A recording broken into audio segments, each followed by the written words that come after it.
नमस्कार, आप देख रहे हैं लाइव इंडिया हर पल। मैं हूं आपके साथ रेखा मिश्रा। मिशन पाक बेनकाब, बिल्कुल आपने सही समझा। दरअसल पाक के हर एक मंसूबे को उसके लगातार देश में आतंकवाद की वजह से भारत में आतंकवादी हमले कराने और भारत की ओर से किए गए ऑपरेशन सिंदूर को लेकर के अब पाक को बेनकाब करने के लिए भारतीय सांसद जो हैं वो अब अलग अलग देशों में पहुंच चुके हैं। अगर जापान की बात करें तो जापान में जेडीयू सांसद संजय कुमार झा के नेतृत्व में संसद सदस्यों का एक प्रतिनिधि मंडल टोक्यो स्थित भारतीय दूतावास पहुंचा। यह प्रतिनिधि मंडल ऑपरेशन सिंदूर और आतंकवाद के खिलाफ भारत की निरंतर लड़ाई को प्रदर्शित करने के लिए जापान, इंडोनेशिया, मलेशिया, कोरिया, गणराज्य और सिंगापुर का दौरा करने वाला है। बता दें कि जेडीयू सांसद संजय कुमार झा के नेतृत्व में सांसदों के एक प्रतिनिधि मंडल ने टोक्यो स्थित भारतीय दूतावास में जापान में भारत के राजदूत सीबी जॉर्ज के साथ बैठक की। बता दें कि संजय कुमार झा के नेतृत्व में सांसद सदस्यों के सर्वदलीय प्रतिनिधियों मंडल ने महात्मा गांधी की प्रतिमा पर श्रद्धांजलि भी अर्पित की। यानी कि बैठक से पहले और बातचीत से पहले उन्होंने महात्मा गांधी की प्रतिमा पर जो है वो पुष्पांजलि अर्पित करते हुए उन्हें श्रद्धांजलि दी। यह प्रतिनिधिमंडल ऑपरेशन सिंदूर और आतंकवाद के खिलाफ भारत की निरंतर लड़ाई को प्रदर्शित करने के लिए जापान, इंडोनेशिया, मलेशिया, कोरिया, गणराज्य और सिंगापुर का भी दौरा करेगा। वहीं बता दें कि इन प्रतिनिधिमंडल के जो दौरे पर हैं उन सभी को लेकर के भारत में भी उत्साह चरम पर है। वहीं जापान पहुंचे संजय कुमार झा ने क्या कहा बैठक से पहले और बैठक के बाद जो है अन्य लोगों ने क्या कहा है वो हम आपको सुनाते हैं। आज हम लोग का डेलीगेशन टोक्यो में महात्मा गांधी जी के स्टैच्यू पे हम लोगों ने फूल चढ़ाया है। यहाँ जो स्कूल के बच्चे हैं उन्होंने वैष्णव जन भी यहाँ गाया और इसके बाद हमारे डेलीगेशन का शुरुआत हमने यहीं से करी है अभी। और इसके बाद हमारे डेलीगेशन आज विभिन्न जो यहाँ के जो फॉरेन मिनिस्टर हैं, यहाँ के जो पार्लियामेंट्रियंस हैं, यहाँ के जो थिंक टैंक हैं, उनसे अभी हम लोग मिलने जा रहे हैं। और उसमें खास करके जो 2-3 स्टैंड है जो भारत सरकार का या प्रधानमंत्री जी का, और खास करके जो एक न्यू नॉर्मल है या जो सबसे बड़ी बात है कैसे पाकिस्तान ये डिफ्रेंशिएट नहीं कर सकते हैं टेररिस्ट और जो टेररिस्ट स्पॉन्सर स्टेट है जो उसको प्रमोट करता है, फंड करता है, ट्रेन करता है, तो वो जानकारी है। लेकिन ये क्लैरिटी होना कि भाई अब जो भी घटना हुआ पहलगांव में उसके बाद जो इंडिया का स्टैंड रहा है कि हम अब जो टेररिस्ट को जहां से ये सोर्स है उस सोर्स को खत्म करने के लिए पूरे दुनिया के लोगों को इकट्ठा होना चाहिए और ये एक पर्पस है। और देश ने बहुत सहा है और जो 9 जो टेररिस्ट जहां से ट्रेनिंग होता था उसको हम लोगों ने डिसमेंटल किया। और हम लोगों ने सबसे बड़ी बात है कि कोई सिविलियन, कोई मिलिट्री इंफ्रास्ट्रक्चर पे उस समय ये नहीं किया। सिर्फ और सिर्फ हम लोगों ने जो टेररिस्ट कैंप था उसको हम लोगों ने जा करके उसको हिट किया जा करके, और उसमें बहुत सारे आतंकवादी थे। नॉर्मली सब अवेयर है कि पाकिस्तान ही प्रमोट करता है क्योंकि सारे टेररिस्ट फाइनली वहीं जाके मिलते हैं। बिन लादेन वहीं जाके मिला, पूरा दुनिया में और कहीं नहीं मिला, वहीं जाकर के मिला। ये तो सब जानते हैं कि वो स्टेट पॉलिसी है टेररिज्म वहां का।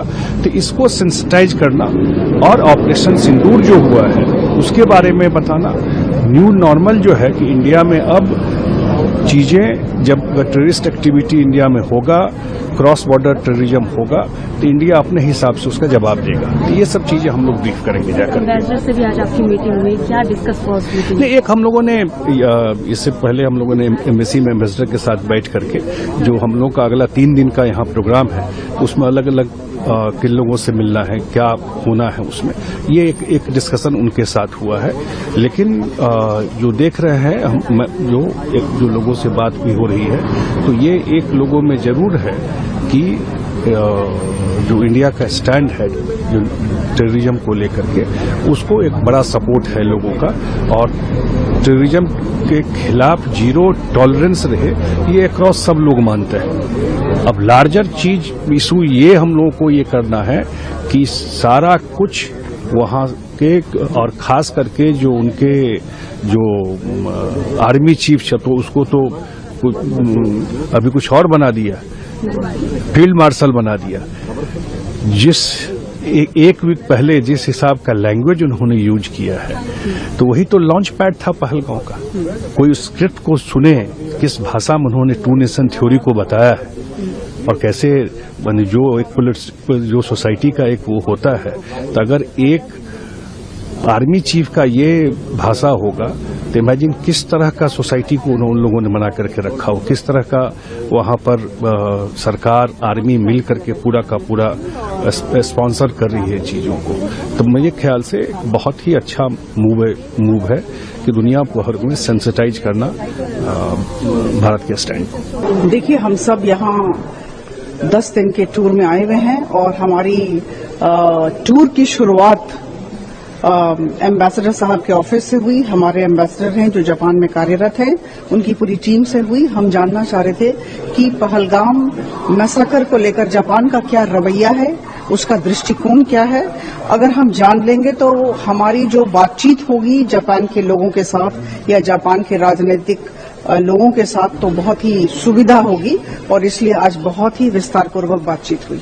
See, we had a comprehensive discussion with the ambassador of Indian ambassador, and we have prepared the contours of the discussion that need to take place with stakeholders, including the foreign minister, defense minister, the think tank, the parliament members, the media. So there are a lot of meetings that have been lined up, and I think we have a hectic schedule ahead of it. And before beginning all the discussions, the delegation members came here and paid floral tributes to Mahatma Gandhi ji. And a lot of people are waiting for the outcome of the discussions we are going to have. And we feel that we can send across the message of our country, which is against terror, how Japan need to be with us in our fight against and resolve against power.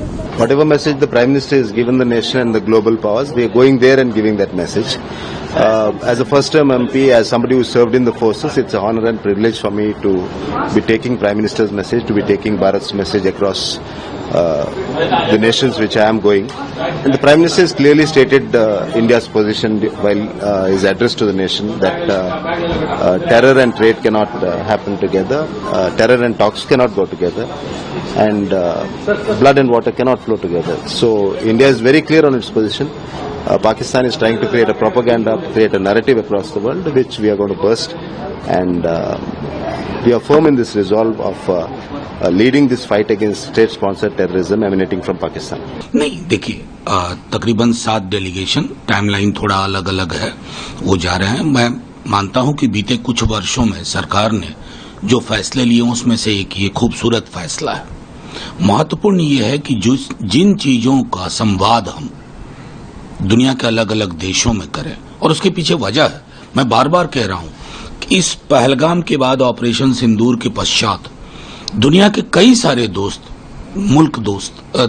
मुल्क हमारे, जिनकी हमने समय समय पर मदद की थी, वो खुल के सामने नहीं आए। ये पीड़ा इस देश की है, किसी पॉलिटिकल पार्टी की सिर्फ नहीं है। तो वो संदेश भी दुनिया के अलग अलग देशों में जाए, और दूसरी ओर एक गुडविल मिशन, समाज के बीच में जो नफरत बोई जा रही है और जो पहलगाम में भी कोशिश थी, उसको नेस्तनाबूद करने के लिए भी गुडविल मिशन देश के अलग अलग राज्यों में जाए, अलग अलग गलियों में, गांवों में जाए। मैं समझता हूं उसका कन्वर्जेंस बेहतर होगा। हम सब जानते हैं कि हमने ऑपरेशन सिंदूर के माध्यम से पाकिस्तान को नाकू चने चबाए हैं, तो उस वजह से वो भुखला गया है और पूरे विदेशों में दुष्प्रचार कर रहा है कि भारत हमारी जमीन हड़पना चाहता है, भारत ने हमारे नागरिकों की हत्या की, भारत ने हमारे नागरिक प्रतिष्ठानों पर हमला किया, तो ताकि वो मुद्दे को डाइवर्ट कर सके, भड़का सके।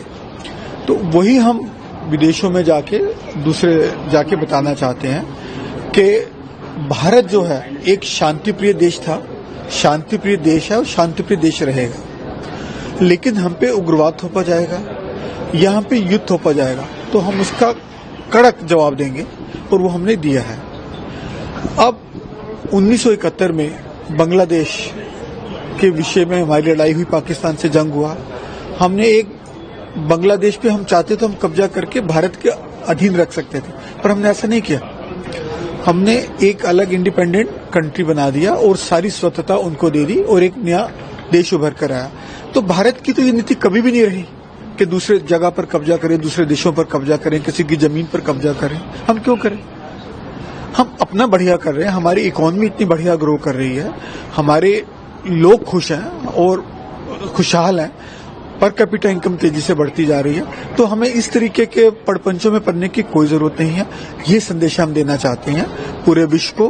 भारत शांतिप्रिय है, रहेगा, लेकिन यदि कोई हमारे साथ गलत करेगा तो हम उसका मुंहतोड़ जवाब देंगे। एक ये हमेशा कहते हैं कि हम परमाणु बम युक्त कंट्री हैं तो हम भारत को डरा लेंगे, लेकिन भारत ने इस ऑपरेशन ब्लू, ऑपरेशन सिंदूर के माध्यम से ये दिखा दिया उनको कि यदि आप परमाणु युक्त कंट्री हैं, देश है, तो भारत में ये समर्थ है कि हम आपके परमाणु ठिकानों पर जाके, आपके रिएक्टर्स पे जाके हमला करें और आपके सारे परमाणु बमों को आपके ही देश में वहीं ध्वस्त कर सके, वहीं उनको फोड़ सके। तो ये संदेशा हमने जरूर दिया पाकिस्तान को, और यही हम दुनिया को बताना चाहते हैं कि हमने कोई नुकसान नहीं किया उनका, पूरा संयम बरता, संयम से किया जो भी किया। भारत का पैगाम, भारत का संदेश लेकर के भारत के माननीय सांसद दुनिया के विभिन्न देशों में जा रहे हैं और जाकर के भारत आतंक के खिलाफ लड़ रहा है, आतंकवादियों के खिलाफ लड़ रहा है, और इसी के तहत पाकिस्तान के कई ऐसे आतंकवादी जो प्रशिक्षण देने वाले वैसे केंद्रों को नष्ट करने का काम भारत की सरकार ने किया, भारत के फौजी ने किया। और साथ ही साथ जिस प्रकार से सिंदूर की घटना में ये देखने को मिला कि पाकिस्तान के जो सैनिक थे, पाकिस्तान की जो फौज थी, पाकिस्तान की जो सरकार थी, उनके हमें हमले जो हुए सिविलियन जो नागरिक हैं उनके घरों में, उनके आवासों में किया गया। इससे दुर्भाग्यपूर्ण स्थिति क्या हो सकती है? भारत आतंक और आतंकवादियों के खिलाफ लड़ते रहेगा। विश्व का जनमत आतंकवादियों के खिलाफ हो, इसके लिए भारत लगातार प्रयास कर रहा है और देश के यशस्वी प्रधानमंत्री नरेंद्र मोदी इसके लिए लगातार काम कर रहे हैं और उसमें सफलता भी प्राप्त हो रही है। ये सार्थक पहल है, सार्थक प्रयास है। भारत के सम्मानित सांसद जाकर देश के पैगाम को और देश की नीति और नीयत को बताने का काम दुनिया में करेंगे। हम दुनिया को ये बताएंगे कि पाकिस्तान और भारत को एक ही तराजू पर तौलना ठीक नहीं है। दुनिया के फाइनेंशियल इंस्टीट्यूशन से पैसे लेकर आतंकवादियों को पालने और पोसने वाले देश को आइसोलेट करना जरूरी है।